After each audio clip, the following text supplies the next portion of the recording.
In today's video, I am going to teach you how to shorten Google Drive file link automatically. First, open your web browser and go to Google Drive. Make sure you are on the main home screen where you can see your files and folders. Find the file you want to share, then click once on that file to highlight it.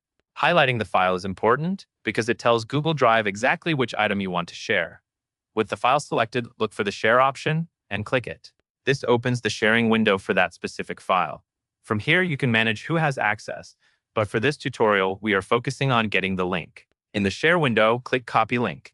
Google Drive will copy a shareable link to your clipboard, which means it is ready to paste anywhere. Now you will shorten that long Google Drive link using tinyurl. Go to a new tab and search for tinyurl, then open the tinyurl website from the search results. Once the tinyurl page loads, click into the main input box where you can paste a long link.